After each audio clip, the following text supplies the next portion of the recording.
Sekulêre onderwys is 'n onderwysstelsel wat onafhanklik staan van enige godsdienstige invloed wat hulle vakke en die waardes aanbetref.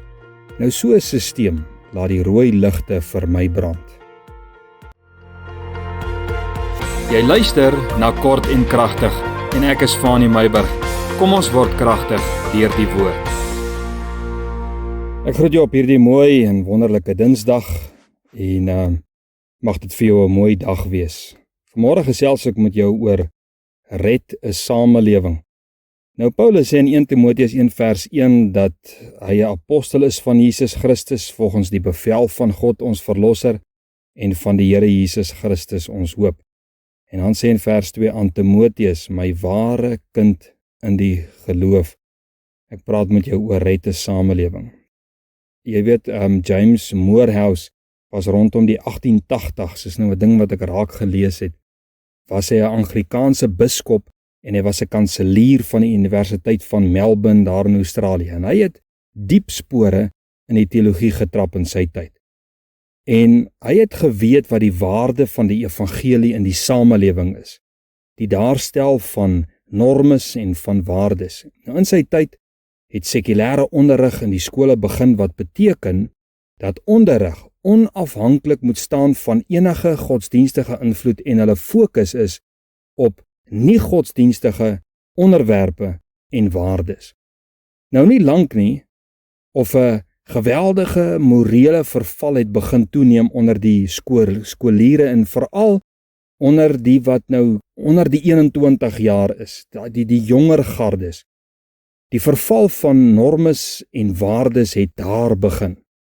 En in 'n kwessie van 10 jaar, sê hulle, tussen 1881 tot 1891, het die statistiek drastiese toename getoon in algemene misdaad en veral dan ook drankmisbruik in proporsie tot die bevolkingsgroei. Nou Morehouse het hierdie statistiek opgestel deur betroubare bronne soos wat hulle toe nou met wat hy gesê het ondersoek gedoen het, en hy het dit aan die relevante liggame voorgelê as motivering om sekulêre onderrig te heroorweeg en godsdienst terug te bring in die skole in.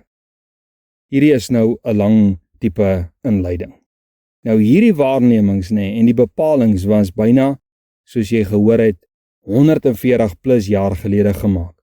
En wil ek vir jou sê, staan dit vandag nog net so vas. Dit bly 'n realiteit, sekulêre onderrig of onderwysstelsel. Dit het maar dieselfde elende.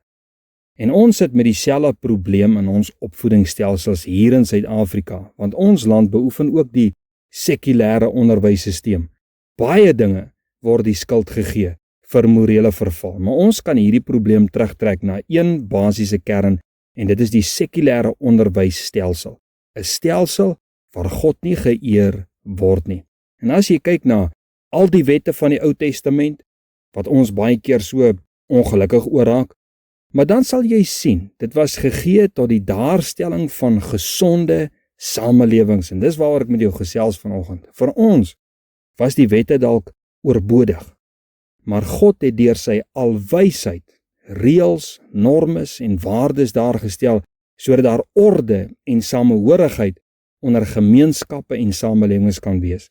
Die riglyne deur Jesus en die apostels was tot die daarstel van gesonde huwelike, huishoudings, selfs geldsake en algemene gewoontes. En die riglyne en die beperkings wat die Bybel plaas op sekere dinge is tot die daarstel van hierdie gesonde mense en die samelewings. Nou as die Bybel met die daarstel van normes en waardes sou wegval, wat word van die samelewing? En dis juis wat hierdie man oor gepraat het en dis wat ons sien, dit ruk hand uit. Die samelewing ruk hand uit, want daar is niks wat rigting aangewend is tot die daarstelling van normes en waardes nie, daar is nie autoriteit nie. Nou wat ek vanoggend wil sê is dit, kyk 'n bietjie vir jouself, wat het die sekulêre onderwysstelsel ons in die sak gebring? Die sonde lê en loer, soos wat die Here gesê het daar aan die begin van die Bybel. Die potensiaal om samelewings te verongeluk, mense te verongeluk lê en loer, en die Here het in sy alwysheid vir ons 'n bundel, die Bybel, daar gestel, deur betroubare en geïnspireer deur die Heilige Gees outeurs, sodat mense op skoolbanke gekweek kan word tot aanwins van God se koninkryk en die samelewing. Die skool en kerke moet plekke wees waar saadjies tot ware kinders van geloof, soos Timoteus, gekweek word. Is dit nie 140 jaar later, of dan nou 'n paar duisend jaar na die Kain en Abel verhaal, wat ons sien dat die kern van die probleem nie verander het nie?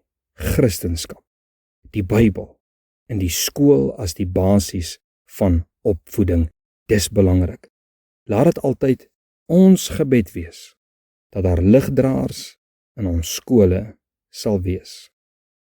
En jy wat groen koring op die land het, soos hulle sê, jong kinders wat nog op die skoolbanke sit, stof 'n bietjie jou Bybel af. Dis meer as reëls en regulasies, dis samelewing vormend. Here, dankie vir die woord.